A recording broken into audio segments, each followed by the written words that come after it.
Hello everyone, my name is Jeff Jackson and this is my Ranch Digital project. A newspaper publication called the Yorkville Inquirer published an article titled The Texas Fence Troubles. This article was published January 17, 1884, and it addresses the conflict between open field grazing and barbed wire. It concludes by reporting that new legislation has been passed making fence cutting a crime.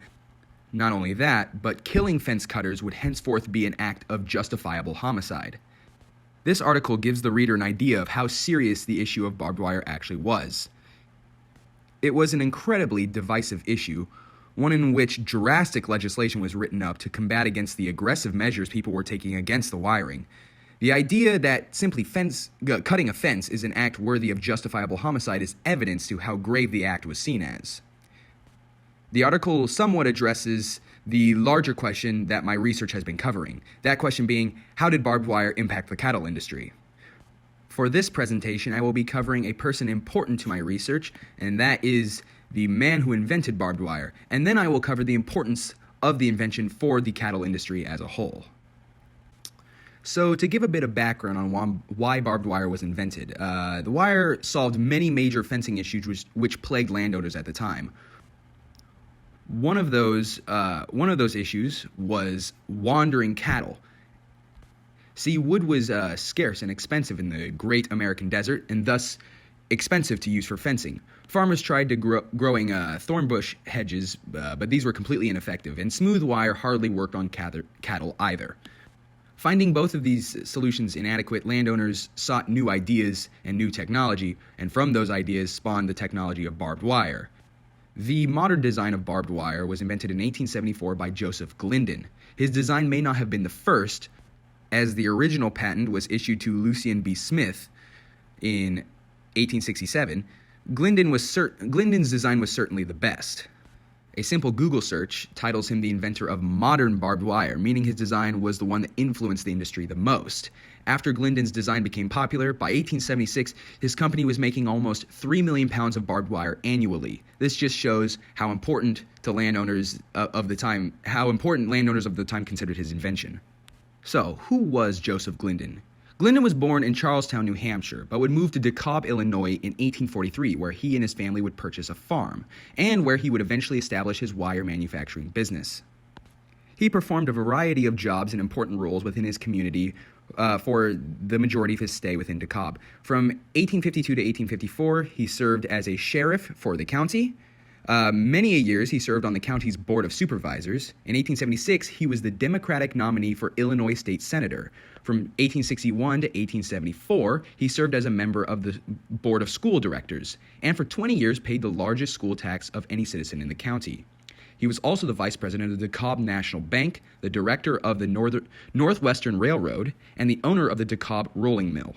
So he was a very successful and well-known individual in his county by the time he created his version of barbed wire. Glidden started working on his design for barbed wire in 1873. In it, Glidden placed the barbs along the wire and twisted another wire around it to keep the barbs in place, in a design he called the winner, being his best design. He received a patent for this design in 1874 when he was 61 years old. He and a local hardware dealer named Isaac Elwood began manufacturing and selling the barbed wire with his patent as the Barb Fence Company in DeKalb, Illinois. In 1876, Glidden exited the manufacturing aspect, though he retained royalties by selling his half of the manufacturing business to a wire manufacturing plant in Massachusetts, from which Glidden and Elwood had been purchasing steel wire. The invention of his design made him extremely rich. It was estimated that Glidden earned $1 million in royalties until his patent expired in 1892. Companies manufacturing the barbed wire under his license ranged from New York to Kansas by 1884. By the time of his death in 1906, he was one of the richest men in America.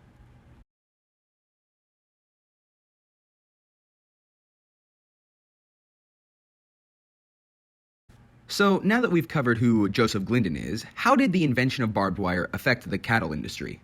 For one, it raised the value of livestock. Before barbed wire, livestock oftentimes either wandered away or got stolen. The wandering was especially a problem. When cattle wandered, they faced the harsh climates of the plains without the environmental protection of the ranch. Not only that, but it made feeding the cattle extremely difficult, especially in the wintertime, when it was essential. Overall, this degraded the quality of the cattle, ensuring that the only breed used was the Longhorn, who could stand up to these conditions. The practice of branding used to combat wandering also decreased the value of livestock by at least $2 per animal. The long cattle drives were even more brutal on their condition. With long, weary distances and bad weather and environment, the cattle were more often than not tired, sapped of their fat, underfed, and damaged by the time they reached an auction house. Barbed wire eliminated these detriments by allowing ranchers to breed cattle near auction houses and railroads. The shorter cattle drives and the ability to contain them allowed ranchers to breed fat and well-fed cattle that were in good condition. This, overall, was a massive economic boon for ranchers. The elimination of wandering cattle also meant the protection of crops from grazing. Before, ranchers and farmers couldn't grow anything in the plains due to wandering cattle grazing on them, meaning that they had to stick to low-value crops like hay that were resistant to cattle-induced damage. After gaining the ability to keep cattle contained within a limited area, growing higher value crops such as wheat, barley, oats, and corn was now a possibility. This drastically raised the incentive for land settlement and increased the value of farmland within the American plains by nearly 50%. However, with the lands of the plains now occupied by barbed wire, open field cattle drives were no longer possible. This, of course, was a boon for ranchers, as I said earlier, but a bane for cattlemen. Their source of income came from driving cattle across long distances, and with the invention of barbed wire came the death of such profession.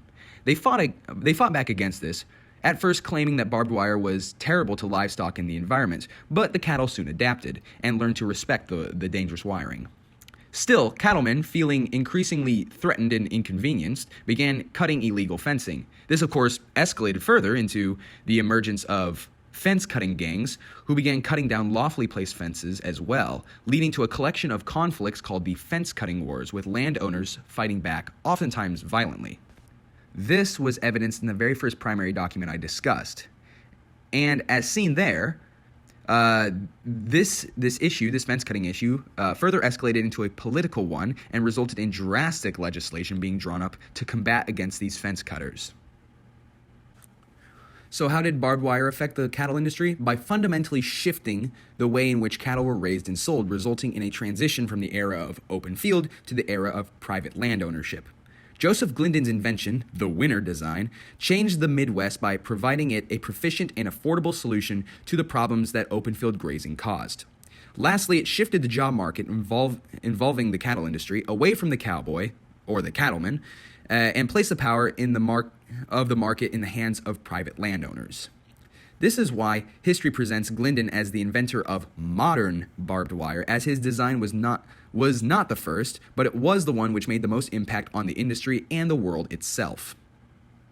I've been Jeff Jackson, and this was the entirety of my Ranch Digital project.